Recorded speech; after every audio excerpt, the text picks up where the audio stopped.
Om Swastiastu.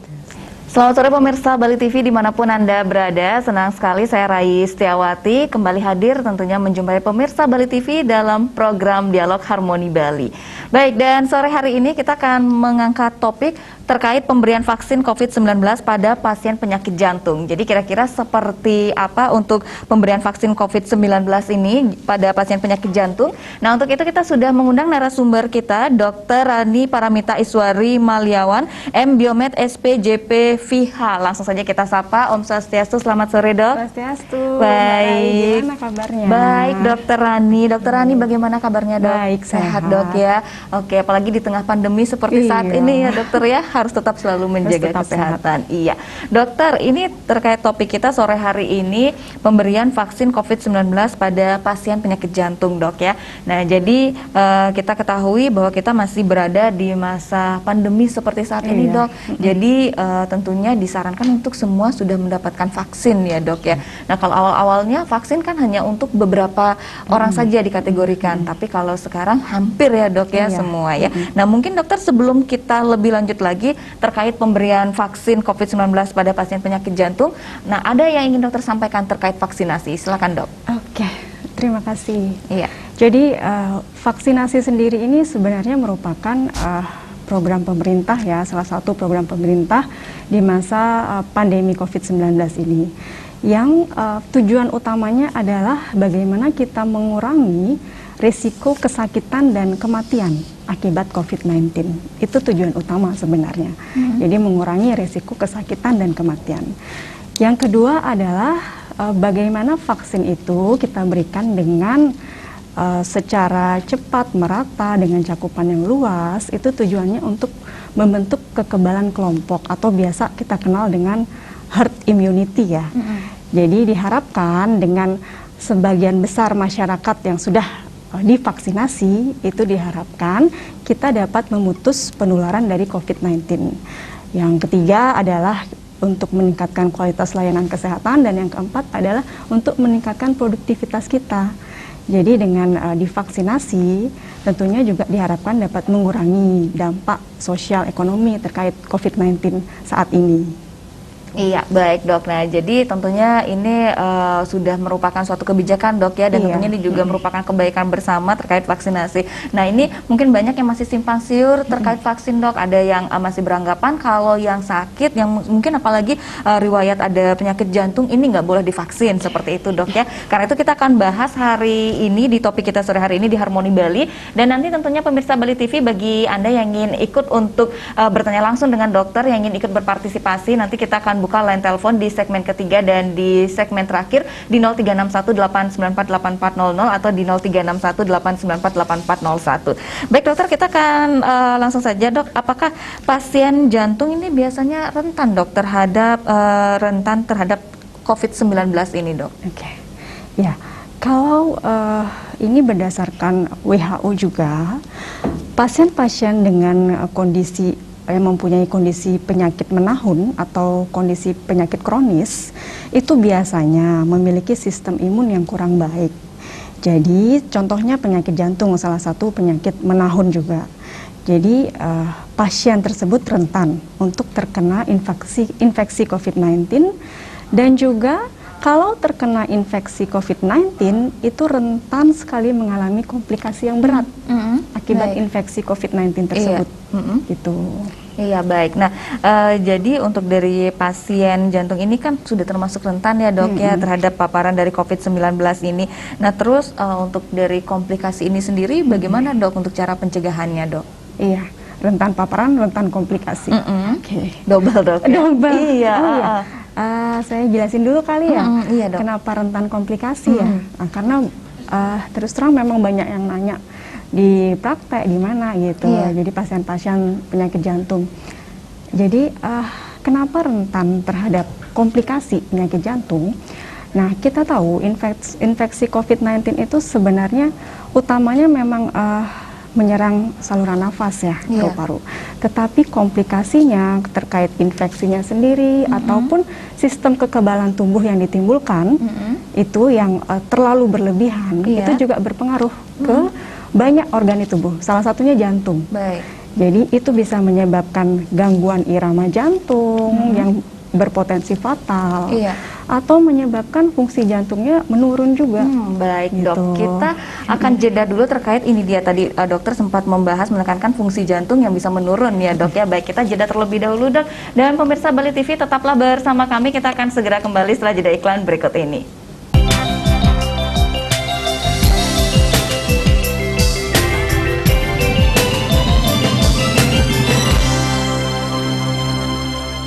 Ya baik, terima kasih pemirsa Bali TV, Anda masih bersama kami di program Dialog Harmoni Bali. Kita juga masih bersama Dr. Rani. Kita membahas terkait pemberian vaksin COVID-19 pada pasien penyakit jantung. Nah tadi di awal sudah dijelaskan oleh Dr. Rani terkait pentingnya vaksin tentunya Dok ya di masa pandemi ini.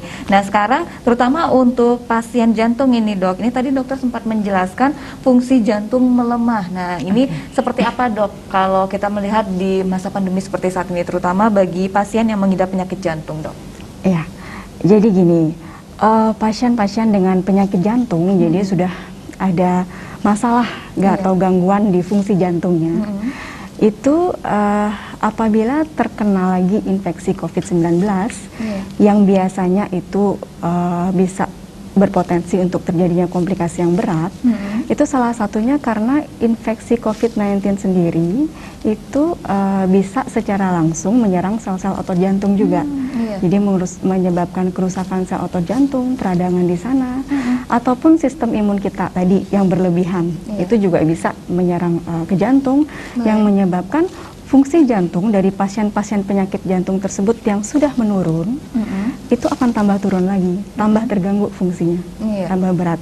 Jadi keluhan pasien, misalnya pasien jantung ini yang stabil ya, tanpa keluhan, bisa beraktivitas, tapi begitu terkena infeksi COVID-19, kapasitas jantungnya yang memang dibandingkan orang normal itu sudah lebih rendah, terkena lagi, jadi fungsinya semakin menurun. Terlihat dari keluhan pasien, jadi semakin sesak, habis itu mudah lelah, terus biasanya aktivitas fisik sehari-hari biasanya nggak ada keluhan, sekarang makin cepat mengeluh, habis itu sakit dada dan semacamnya. Gitu. Baik. Dok, kemudian kalau mereka yang merupakan pasien penyakit jantung ini Dok, apakah ada perbedaan pemberian vaksin dengan mereka orang yang sehat? Mungkin kalau kita sehat kan cukup kondisi badan lagi fit gitu. Nah kalau dari pasien jantung biasanya seperti apa disarankan Dok sebelum divaksin? Oke, ya. Karena vaksinasi COVID-19 ini sebenarnya diharapkan sih semua pasien penyakit jantung ya, karena penting sekali untuk divaksin. Kriterianya adalah pasien-pasien penyakit jantung yang dalam kondisi stabil. Di sini kondisi stabil itu adalah di mana pasien itu tidak ada keluhan sesak nafas, tidak ada keluhan nyeri dada, berdebar, mudah lelah, kemudian kaki bengkak, atau keluhan gangguan kesadaran. Gangguan kesadaran itu maksudnya gelisah, pingsan, seperti itu. Dan juga mampu untuk beraktivitas fisik dasar, basic life, seperti untuk kebutuhan pribadinya, makan, minum, kemudian mandi, itu tidak ada keluhan, itu bisa divaksin. Itu yang dikatakan stabil. Ya. Kemudian pasien-pasien penyakit jantung yang mengalami perburukan, jadi pasiennya sesak berat atau sakit dada, itu disarankan untuk mendapatkan terapi dulu yang optimal. Setelah pasiennya mendapatkan terapi optimal dan stabil, bisa dilakukan vaksinasi 2-4 minggu setelahnya.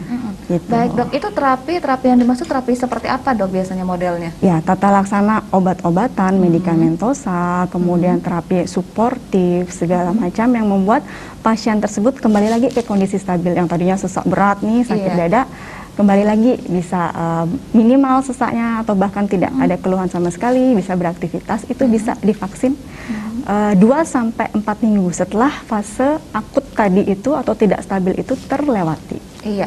Nah biasanya kalau yang sudah divaksin, bagi mereka yang merupakan pasien penyakit jantung Dok, itu biasanya apa seperti efeknya Dok biasanya, keluhannya?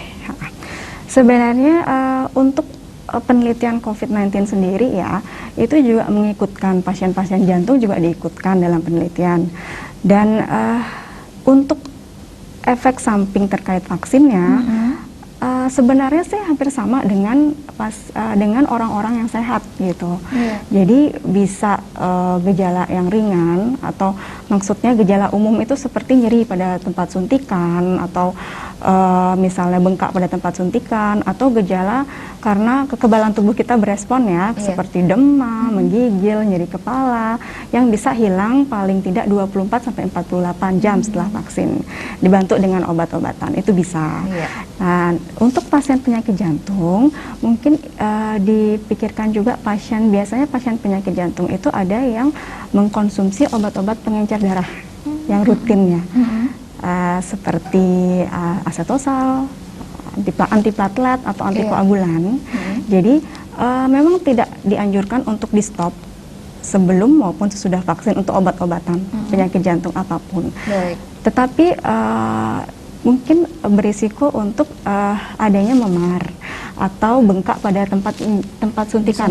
Iya, itu bengkak atau memar pada tempat suntikan, dan itu bisa kita tangani. Jadi saat selesai disuntik ya kita tekan minimal 2 menit di sana, foam pressure ya ditekan kuat di sana, atau kita berikan kompres, bisa. Jadi tetap bisa divaksin. Baik ya, jadi tentunya sekarang tidak usah khawatir dan tidak usah takut lagi ya dok ya, karena kan sekarang memang sudah dijelaskan dari awal bahwa vaksin COVID ini aman ya dok ya. Nah kalau bagi mereka nih ya dok, kan seperti yang dokter sampaikan tadi, nah ini vaksinnya bisa untuk pasien penyakit jantung, nah tapi itu mereka juga harus mengikuti aturan ya dok ya, seperti dokter sampaikan tadi tentang obat ataupun apa, semuanya itu memang harus dalam kondisi stabil ya dok ya. Nah kalau yang untuk anak-anaknya sendiri bagaimana dok? Oke, anak-anak yang terkena penyakit jantung ya. Jadi penyakit jantung itu luas ya, spektrumnya macam-macam. Untuk anak-anak biasanya dengan penyakit jantung bawaan, jadi dari lahir, atau penyakit jantung rematik, mungkin sering dengar ya, karena infeksi itu di usia anak-anak dia komplikasi ke jantung. Itu juga termasuk dalam populasi pasien yang rentan terinfeksi dan rentan mengalami kejadian yang komplikasi yang berat terkait COVID-19. Dan sekarang Kementerian Kesehatan itu sudah memperluas cakupannya. Jadi untuk vaksin itu pada anak-anak minimal usia 12 tahun ya, 12 sampai 17 tahun. Dan untuk vaksinnya sendiri yang sudah melalui uji klinis itu yang terbukti aman dan efektif juga, itu ada dari Sinovac dan Pfizer, itu bisa diberikan untuk dan diprioritaskan untuk pasien anak-anak dengan penyakit jantung bawaan dan penyakit jantung rematik. Baik, jadi kalau untuk sejauh ini memang kalau dari anak-anak usianya itu dari yang 12 tahun ya dok ya. Nah jadi kalau di bawah itu belum bisa menerima vaksin dulu ya dok ya. Nah apakah sama reaksi nanti untuk yang mereka yang pasien anak-anak dengan yang orang dewasa untuk ketahanan tubuhnya, daya tahan tubuhnya dok? Reaksinya sebenarnya ya kita harapkan kan pemberian vaksin itu untuk memacu sistem kekebalan tubuh kita untuk memberikan imunitas atau kekebalan yang spesifik kan terhadap agen dalam vaksin tersebut, yaitu COVID-19. Jadi diharapkan kalau dia terpapar infeksi yang sebenarnya itu dia bisa tidak sakit atau minimal sakit ringan, tidak parah maksudnya, tidak serius gitu. Jadi bisa seperti itu. Iya, baik. Nah, dok, kalau tadi kita sudah berbicara terkait dari vaksinasi ini sendiri, dok ya, untuk mereka pasien penyakit jantung ini. Nah, untuk kita tentunya untuk penyakit jantung ini seperti apa biasanya datangnya penyakit jantung nih, dok? Apakah semua memang dari bawaan atau ada yang tiba-tiba setelah dewasa baru tahu penyakit jantung, dok? Banyak, itu tadi banyak spektrum. Ada penyakit jantung kongenital bawaan, jadi dari lahir, itu bisa karena kelainan kromosom, genetik bisa, atau penyakit jantung yang didapat. Penyakit jantung yang didapat itu macam-macam, bisa disebabkan misalnya tadi oleh infeksi ya. Infeksi itu seperti penyakit jantung rematik itu kan awalnya infeksi sebenarnya yang tidak tertangani, jadi menyebabkan komplikasi juga ke katup jantung bisa. Atau yang paling sering mungkin masyarakat atau orang-orang sering dengar penyakit jantung koroner itu kan didapat. Didapat itu karena ada faktor risiko ya. Jadi kalau misalnya penyakit jantung koroner itu faktor resiko, jadi bukan seperti COVID-19 kan, satu ada agennya infeksi. Faktor resiko hipertensi, habis itu diabetes, merokok, itu juga bisa menyebabkan pengerasan atau plak di pembuluh darah jantung dan memicu terjadinya tadi penyakit jantung koroner itu.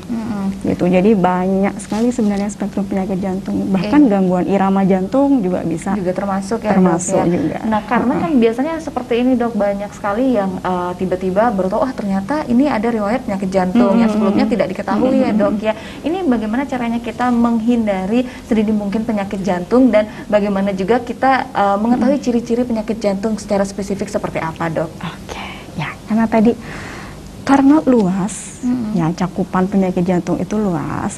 Tentunya yang paling gampang adalah dari keluhan subjektif ya, dari keluhan pasien terutama. Keluhan pasien biasanya sesak nafas, sakit dada, berdebar, mudah lelah, itu dan faktor risiko juga, gitu. Biasanya tergantung faktor risiko terkait dengan usia. Kalau pada usia dewasa, habis itu ada keluhan nyeri dada, misalnya nyeri dada, kemudian dia juga pasiennya mengidap hipertensi tidak terkontrol, kencing manis, kemudian nyeri saat aktivitas, itu ada kemungkinan penyebabnya dari faktor kardiak, penyakit jantung bisa. Tetapi tentunya harus dikonsultasikan lagi ke ahlinya, dilakukan pemeriksaan lagi untuk menunjang ke arah sana. Baik, untuk lebih jelasnya ya, Dok, ya, karena kan biasanya kalau kondisi mudah lelah itu seperti anemia juga mirip. Benar, jadi banyak penyebabnya. Sesak pun bisa macam-macam kan. Nah, itu dia ya, Dok, ya. Bahkan kalau sekarang ini kan karena COVID, kalau ada yang sesak terus demam, ini langsung mengira, wah, ini COVID, jangan-jangan. Ya, bersin juga. Nah, seperti itu, Dok, ya. Ya, baik pemirsa Bali TV, kembali lagi kami mengingatkan kepada Anda, nanti di segmen ketiga dan di segmen terakhir kita akan membuka line telepon di 0361-894-8400 atau di 0361-894-8401. Jadi silakan siapkan pertanyaan ataupun bagi Anda yang ingin bertanya langsung nanti kepada Dr. Rani terkait pemberian vaksin COVID-19 pada pasien penyakit jantung. Baik, Dok, kita lanjutkan kembali. Nah, mengenai vaksinasi ini yang sangat penting sekali ya, Dok, ya. Tentunya masyarakat juga memang harus benar-benar tahu dan sadar, karena biasanya masih banyak yang takut, masih banyak yang mengira simpang siur, wah, ini kalau untuk yang sakit kan nggak boleh, ya, seperti itu di awal mendengarnya, Dok, ya. Nah, tapi ternyata sekarang berubah lagi dan ternyata memang disarankan untuk semua, Dok, ya. Iya, jadi gini, sering pasien dengan penyakit jantung itu takut untuk divaksin. Kenapa? Karena banyak berita yang beredar di sana tentang risiko atau efek samping dari vaksin. Jadi macam-macam.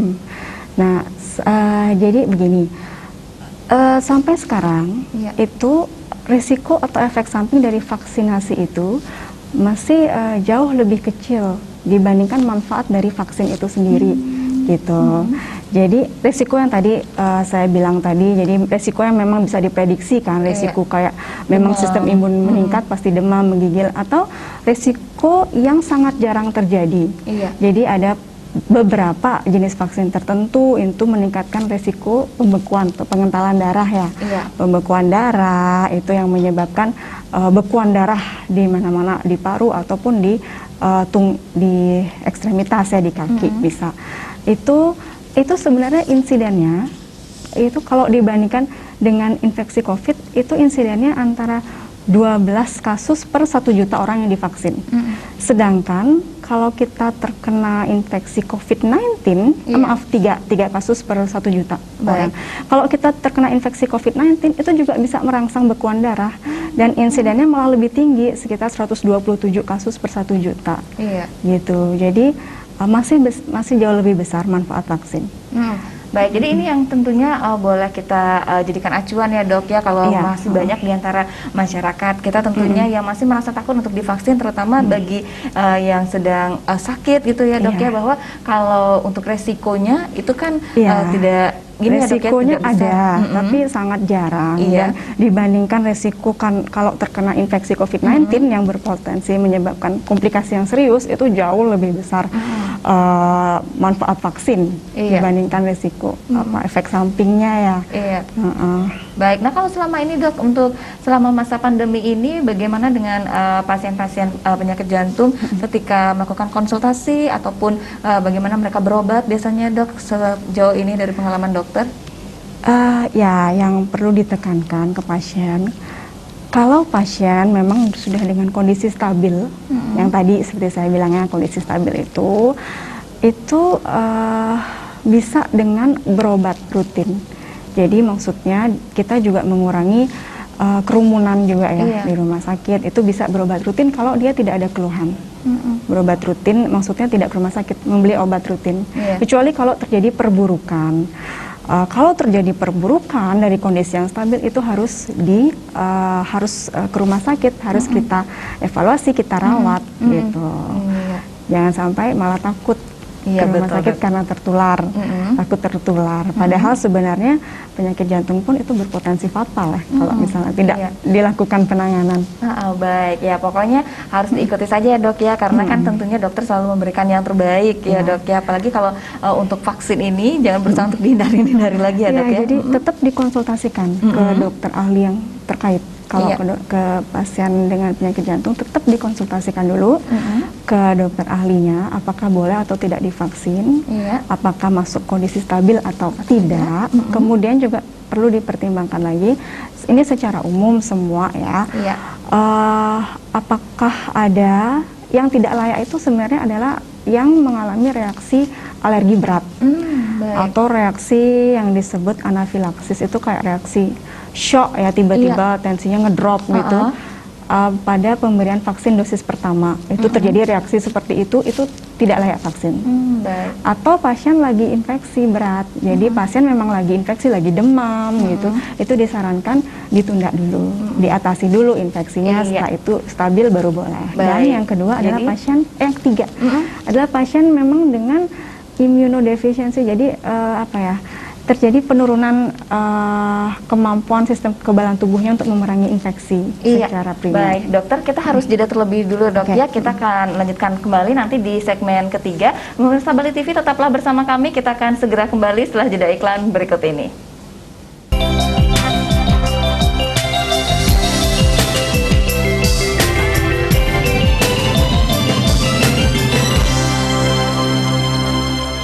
Ya baik, terima kasih pemirsa Bali TV, Anda masih bersama kami dan kita sudah memasuki di segmen ketiga. Dan di segmen ketiga ini seperti yang sudah saya di awal katakan tadi, bagi pemirsa Bali TV yang ingin bertanya langsung dengan Dr. Rani seputar topik kita sore hari ini, pemberian vaksin COVID-19, silahkan langsung bisa menghubungi di line telepon kami di 036189484400 atau di 036189484401. Baik dokter, sambil kita menunggu penelpon yang bergabung untuk sore hari ini, tadi dokter sudah menjelaskan beberapa poin-poin ya dok ya. Untuk yang ingin vaksin harus tetap dokter tadi sampaikan konsultasikan dulu karena kan memang ada beberapa yang mungkin reaksinya yang benar-benar tidak boleh untuk sementara divaksin dok ya. Apalagi dok poin-poin penting untuk topik kita sore hari ini? Yang vaksin. penting adalah bagaimana kita memonitor setelah vaksin, setelah efek vaksin samping. Jadi yang kita sebut dengan KIPI ya, atau kejadian ikutan pasca imunisasi. Jadi KIPI sendiri itu adalah semua kejadian medis, kesakitan, kematian yang terjadi setelah vaksin sampai 1 bulan setelahnya. Bisa berhubungan atau nggak berhubungan dengan vaksinasinya. Itu harus dipantau. Jadi setelah vaksin itu dianjurkan 30 menit pasien tersebut masih di tempat vaskesnya untuk ditanyakan, dilihat, observasi nih responnya gimana, ada keluhan nggak. Setelah 30 menit tidak ada keluhan, itu bisa pulang. Dan diinformasikan juga untuk kalau ada keluhan yang berat itu bisa dihubungi kontak person atau fasilitas kesehatan yang terkait gitu. Penting untuk memantau kejadian ikutan pasca imunisasi gitu. Baik, nah untuk reaksi itu sendiri terjadi biasanya itu setiap orang apakah beda-beda dok? Ada yang mungkin 30 menit atau mungkin ada yang besoknya itu seperti apa dok biasanya untuk kita mengawasinya dok? Oke, ya jadi ada yang tidak, ada yang bisa terjadi gitu, ada yang bisa diantisipasi juga. KIPI itu kita pantau sampai 1 bulan setelah. Baik dok, ya mungkin kita tahan dulu ya dok ya untuk pertanyaan saya, karena ini kita sudah bergabung, ada penelpon yang masuk. Om Swastiastu, selamat sore. Swastiastu, selamat sore. Iya, selamat sore dengan Pak Bambang di Denpasar. Silakan Pak Bambang pertanyaannya. Ini dok, saya mau nanya, kalau untuk selesai vaksin itu apakah boleh langsung beraktivitas? Kemudian jenis aktivitas yang diperbolehkan apa saja, Dok? Iya. Ada lagi Pak Bambang? Yang terakhir, kalau misalnya selesai vaksin boleh langsung olahraga nggak, Dok? Iya. Baik. Iya. Terima kasih Pak Bambang sudah bergabung ya. Baik, mungkin silakan Dokter Rani langsung dijawab pertanyaan dari Pak Bambang. Ini terkait vaksin, selesai vaksin, apakah boleh kembali beraktivitas? Kalau boleh beraktivitas, aktivitas olahraga apakah boleh atau tidak, Dok ya? Silakan, Dokter. Terima kasih Pak Bambang pertanyaannya. Jadi tadi vaksinasi itu kan tujuannya untuk merangsang sistem kekebalan tubuh kita ya terhadap antigen spesifik untuk vaksin itu sendiri. Nah, respon sistem kekebalan tubuh itu bervariasi tiap-tiap orang.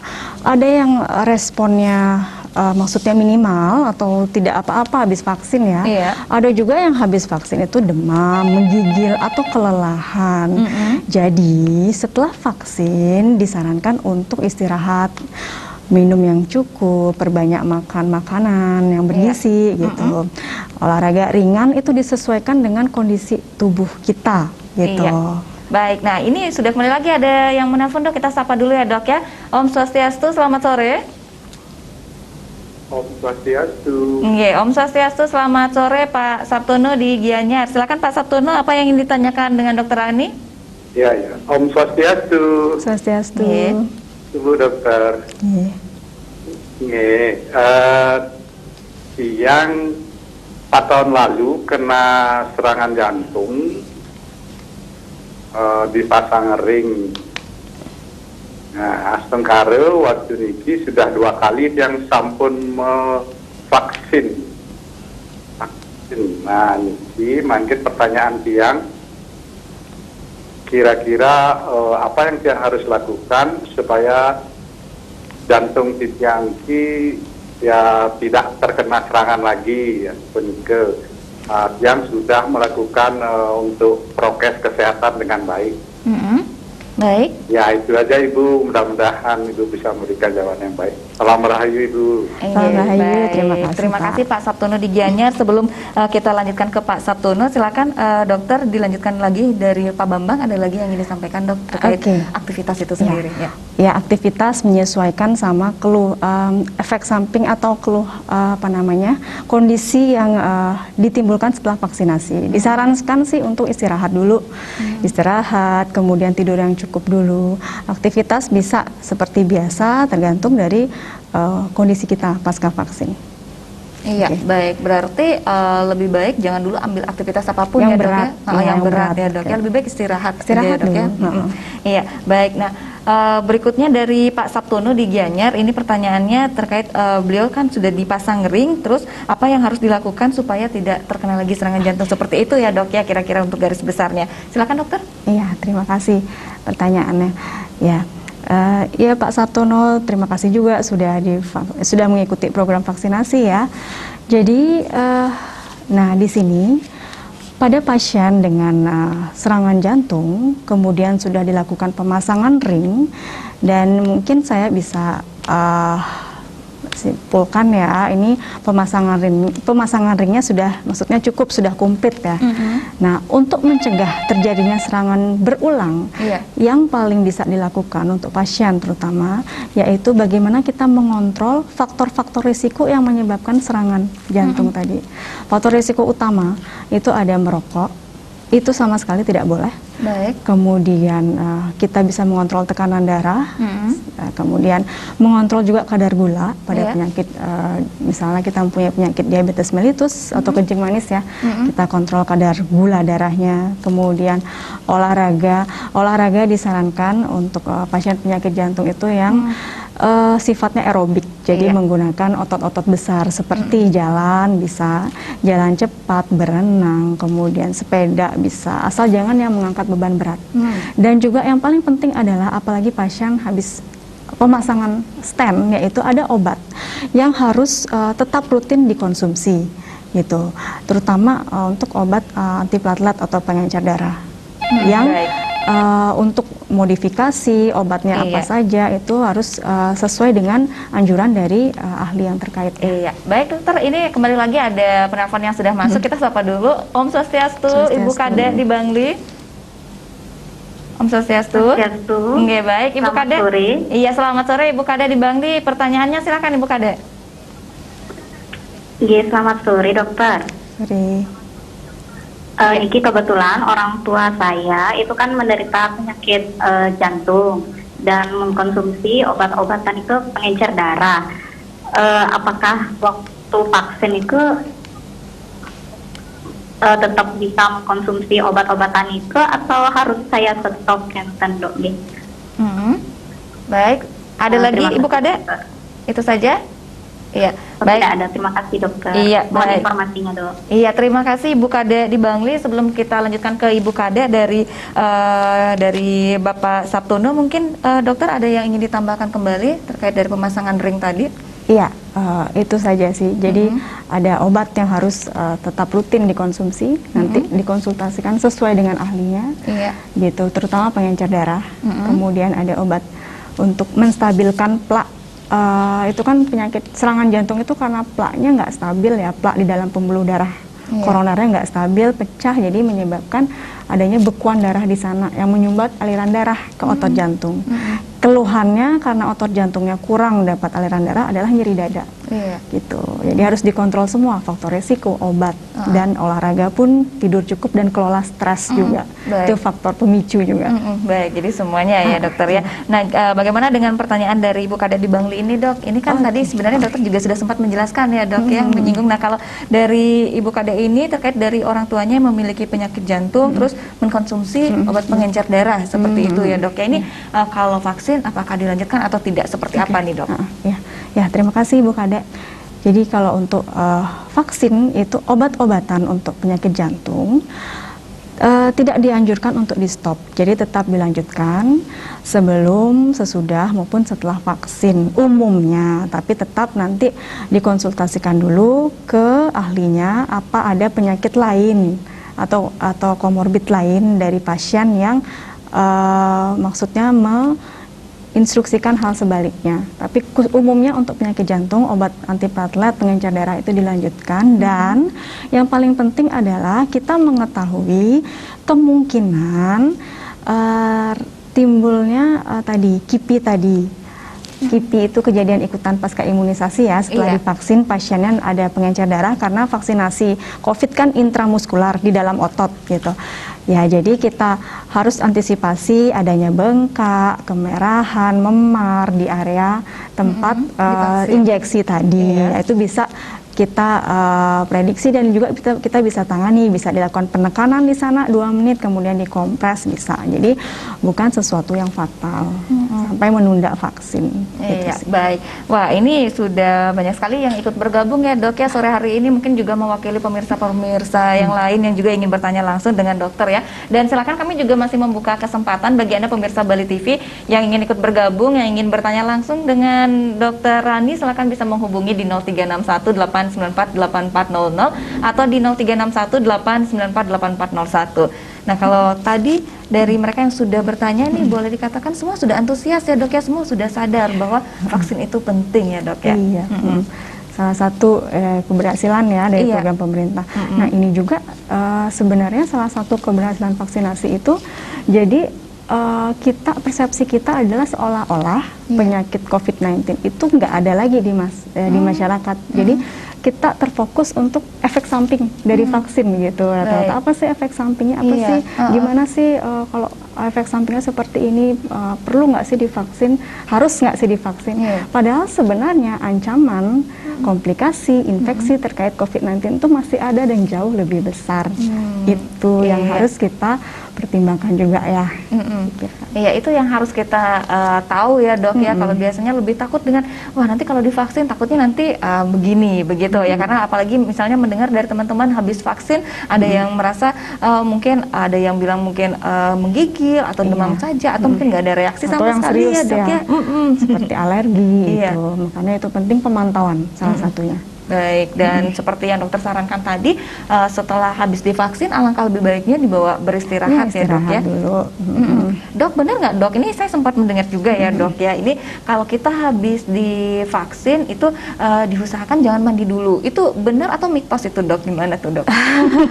Ada yang mengatakan seperti itu supaya nanti bagi yang reaksinya ada yang menggigil, alergi itu nggak terlalu parah gitu. Seperti itu. Oke, tidak masalah sebenarnya ya, bisa. Yang penting kita tahu kalau kita ada reaksi, misalnya demam, itu kita bisa bantu dengan perbanyak minum air putih atau pemberian obat-obat pereda panas yang dijual itu bisa kok diberikan, paracetamol, tidak masalah. Iya. Gitu. Oke, jadi ya kalau dari yang ini ya dok ya, yang lebih simpelnya itu adalah pertama kita harus banyak minum air itu ya dok ya habis Minum vaksin. air putih, ya.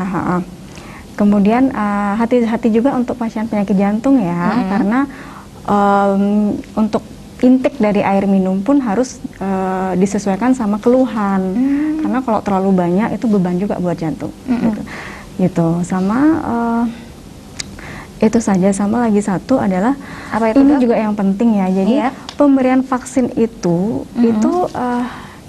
keluhan yang timbul, demam segala macam itu bukan karena infeksi COVID-19 yang bisa timbul karena pemberian vaksinasi, bukan. Karena vaksin yang kita berikan itu adalah bukan virus hidup ya. Iya. Mungkin virus yang inaktif atau komponennya sendiri yang sudah dimodifikasi sehingga aman. Jadi keluhan itu karena respon imun tubuh kita, bukan karena kita kena infeksi setelah vaksin, karena vaksin itu kita kena infeksi COVID-19. Iya, baik. Jadi itu memang respon dari Iya, imun tubuh saja ya dok ya. Iya. Nah jadi kalau mengapa setiap orang beda-beda nih responnya itu karena tergantung dari daya imun tubuh seperti itu dok ya. Tergantung dari banyak faktor kan. Kondisi pasien juga menentukan. Iya baik. Nah maka ini juga termasuk ya dok ya, sebelum vaksin jangan begadang. Itu benar nggak dok? Iya, bisa. Berpengaruh ya dok? Kan lebih capek jadinya. Iya. Respon imun kan membuat juga kelelahan gitu. Iya, dok. Apalagi dok yang dokter ingin sampaikan pada pemirsa Bali TV ini kan terkait dari topik kita sore hari ini yang tadi juga sudah banyak sekali ini beberapa dari pemirsa Bali TV yang sudah bertanya seputar jantung ini ya dok ya, vaksinasi jantung ini. Apalagi yang dokter ingin sarankan kepada pemirsa Bali TV dok? Oke, itu tadi ini juga jenis vaksinnya apa? Itu sebenarnya vaksin-vaksin yang beredar sekarang itu aman kok. Iya. Untuk pasien dengan penyakit jantung ya, aman. Kemudian ada resiko efek samping, cuman sangat jarang tetapi ya. Iya. Jadi vaksin itu sendiri menyebabkan kejadian radang otot jantung atau miokarditis atau radang selaput jantung atau perikarditis. Jadi ada beberapa laporan kasus, tetapi ya sangat jarang sekali. Jadi sekitar 0,0012%. Dan kalau kita terinfeksi COVID-19 pun juga bisa kena peradangan jantung dan juga insidennya lebih tinggi. Jadi 2,3% dibandingkan vaksin. Walaupun awalnya tidak memiliki riwayat penyakit jantung seperti bisa. itu dok ya. Penyebabnya apa itu dok? Penyebabnya secara pasti itu masih diteliti lagi. Iya. Diperkirakan sih memang karena ada hubungannya dengan vaksinasi sendiri dan respon imun tubuh kita. Gitu. Respon imun kan juga bisa menyebabkan peradangan atau inflamasi. Iya, baik. Jadi ini boleh dikatakan kalau COVID sudah menyerang tubuh kita, ini tentunya setiap orang memiliki respon yang berbeda-beda ya dok ya. Iya. Makanya ada yang juga yang OTG, ada juga yang langsung itu terlihat ciri-cirinya ya dok ya. Baik. Kalau sejauh ini dok, dari yang pengalaman dokter untuk menangani pasien penyakit jantung ini, lebih banyak mereka yang terlihat memang sudah kelihatan dari ciri-ciri COVID atau lebih banyak OTG dok? Kalau pasien, jadi gini, karena untuk pasien-pasien seperti pasien kontrol poli itu tidak selalu tiap kontrol kita lakukan swab ya atau rapid gitu, pasien kontrol poli. Jadi belum bisa dipastikan apakah pasiennya OTG atau karena keluhan sesaknya pun juga mirip kan, sesak, nyeri dada. Baik dok, kita sapa dulu penelpon yang sudah masuk dok. Ini Om Swastiastu, selamat sore. Selamat sore. Iya, selamat sore Pak Adi di Kalimantan. Wah, jauh sekali ini ya. Silakan Pak Adi pertanyaannya. Halo. Iya, halo Pak Adi. Silakan Pak Adi pertanyaannya. Halo. Iya, Pak Adi. Silakan Pak Adi pertanyaannya. Saya itu umur 71. Saya umur 71. Iya. sudah pasang ring, sudah bypass juga lambung kita endoskopi 6 kali. Sampai sekarang lambung masih masalah. Apa bisa saya vaksin? Baik, ada lagi Pak Adi yang ingin ditanyakan? Itu saja Pak ya? Iya, baik, terima kasih Pak Adi di Kalimantan sudah bergabung, walaupun sedikit agak kurang jelas ya Bu Dokter ya karena sinyal ya. Nah, tapi tadi kita sudah menangkap apa yang ingin disampaikan Pak Adi, usia 71 tahun sudah pasang ring, dan ini pertanyaannya apa sudah bisa divaksinasi atau tidak? Terima kasih. Terima kasih Pak Adi partisipasinya jauh-jauh dari Kalimantan. Iya. Ya, sebenarnya kelompok yang paling rentan itu untuk vaksinasi COVID adalah usia 60 tahun ke atas ya. Rentan terpapar, rentan juga komplikasi serius. Selain penyakit kronis ya, seperti penyakit jantung. Bisa, jadi vaksinasi memang penting juga untuk populasi pasien dengan usia tua 60 tahun ke atas. Nah, terkait dengan pemasangan ring tadi ada dikatakan nggak kapan terakhir pasang ring? Kapan terakhir pasang ring? Kurang dengar ya Dok ya. Tadi cuman saya bisa menangkap usia 71 tahun dan sudah pasang ring. Itu saja. Jadi gini, kalau idealnya bisa diberikan vaksin pada tindakan pemasangan ring yang elektif atau terjadwal itu setelah 1 sampai 2 minggu dan bila kondisinya stabil. Jadi sebenarnya pasien-pasien pasang ring yang terjadwal atau elektif itu udah bisa divaksin 1 sampai 2 minggu setelahnya asalkan kondisinya stabil. Gitu, bisa divaksin. Tetapi tentunya harus dikonsultasikan lagi ke ahli yang terkait. Apakah sudah masuk dalam kondisi stabil atau tidak? Kemudian apakah ada penyakit penyerta lain? Penyakit penyerta lain yang membuat kita atau membuat pasien ini harus menunda vaksinasi gitu. Contohnya yang tadi Pak Adi kan ada, kalau dia pemasangan ring stabil itu bisa divaksin. Tetapi kan tadi ada penyakit gangguan di lambung ya. Gangguan di lambung itu sebaiknya sih disarankan untuk dikonsultasikan juga ke bagian yang terkait ya, penyakit dalam untuk dievaluasi untuk penyakit di lambungnya, masalah penyakit di lambungnya. Sedangkan untuk obat-obatan antiplatelet yang diberikan ataupun obat-obatan jantung yang lain itu bisa tetap diminum, tidak perlu ditunda. Baik. Sebelum maupun setelah vaksin. Baik. Jadi itu dia Dokter ya, apa yang tadi sudah disampaikan oleh Pak Adi sudah dijawab langsung dengan dokter. Dan pemirsa Bali TV tetaplah bersama kami. Kita akan segera kembali setelah jeda iklan berikut ini.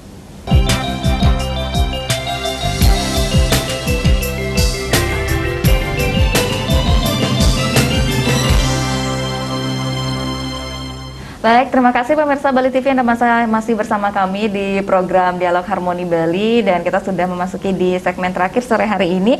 Dan bagi Anda pemirsa Bali TV yang ingin ikut untuk berpartisipasi, silakan Anda bisa menghubungi melalui line telepon di 0361 894 8400 atau di 0361 894 8401. Baik, Dokter Ani, ini kita sudah berada di segmen terakhir ya. Mungkin ada di antara pemirsa Bali TV yang baru saja menyaksikan ini Harmoni Bali, mungkin silakan dari dokter bisa menyampaikan poin-poin penting yang sudah dokter jelaskan dari segmen awal sampai tadi di segmen ketiga, Dok. Jadi yang penting adalah semua pasien dengan penyakit jantung dan pembuluh darah itu penting untuk melakukan vaksinasi terkait vaksinasi COVID-19 karena pasien tersebut adalah rentan untuk terinfeksi dan rentan mengalami komplikasi yang serius bila terinfeksi COVID-19.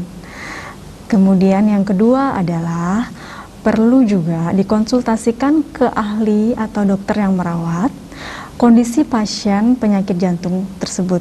Jadi saat ini seperti apa? Apakah sudah stabil dan layak divaksinasi atau belum? Kondisi yang stabil itu adalah di mana tidak ada keluhan, sesak nafas, sakit dada, berdebar, mudah lelah, kaki bengkak atau kondisi penurunan kesadaran dan bisa beraktivitas fisik sehari-hari ya, aktivitas dasar itu dengan baik tanpa keluhan atau keluhannya minimal. Itu disebut stabil dan bisa langsung diberikan vaksin. Tetapi kalau terjadi perburukan dari kondisi tersebut atau kita sebut sebagai suatu fase akut, itu perlu distabilkan dulu, perlu obati dulu dengan optimal, dan setelah stabil itu bisa dilakukan vaksinasi 2-4 minggu setelahnya. Kemudian untuk obat-obatan jantung itu tetap bisa diberikan sebelum dan setelah vaksinasi. Kemudian penting juga untuk memantau kejadian ikutan pasca imunisasi atau KIPI pada pasien-pasien secara umum ya, bukan cuma penyakit jantung saja. Apa saja reaksi yang ditimbulkan setelah dilakukan vaksinasi, itu dipantau KIPI itu setelah vaksin sampai 1 bulan setelahnya. Dan penting untuk kita mencatat atau memberitahu ke vaskes terkait. Dan apabila ada kejadian yang berat, itu harus segera ditata laksana. Itu juga untuk memperbaiki layanan kesehatan kita ya. Dan karena termasuk baru juga vaksin COVID-19 ini, jadi tentu saja kejadian atau efek samping yang ditimbulkan itu mungkin jauh lebih banyak kalau diberikan ke masyarakat dibandingkan waktu vaksin tersebut masih diteliti ya. Iya. Itu jadi kita sebagai bahan masukan kita juga itu. Dan untuk pasien-pasien dengan penyakit jantung selama pandemi ini penting untuk juga menjaga kesehatan dengan olahraga yang teratur, kemudian dengan istirahat yang cukup dan kelola stres juga, karena itu salah satu faktor pemicu juga untuk kondisi akut seperti serangan jantung. Kemudian makan makanan yang bergizi ya, perbanyak sayur, buah, dan kurangi yang mengandung garam.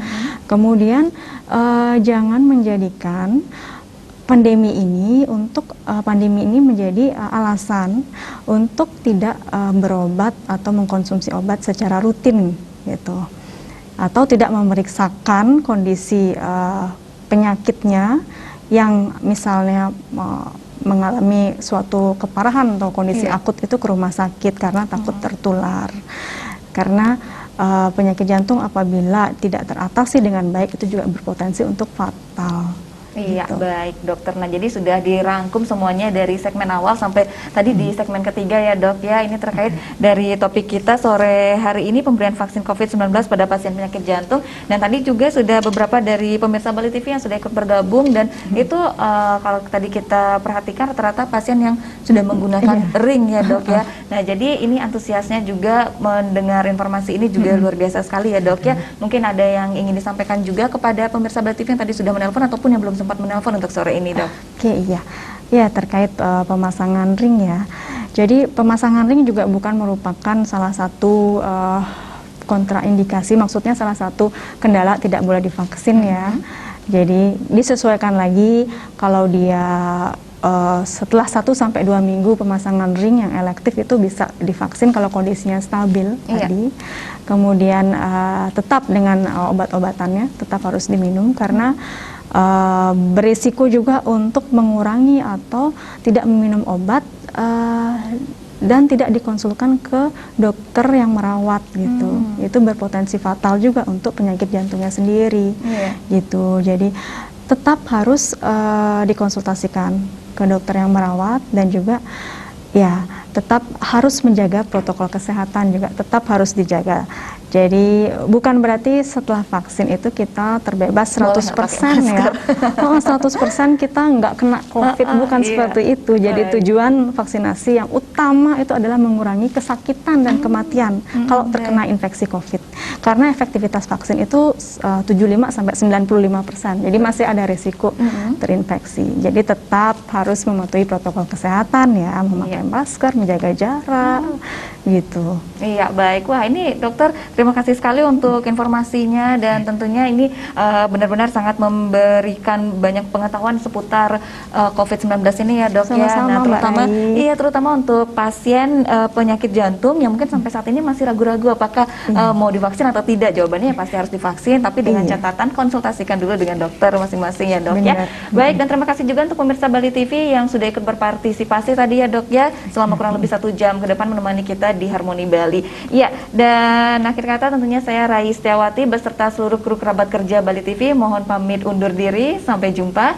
Om Santi Santi Santi Om.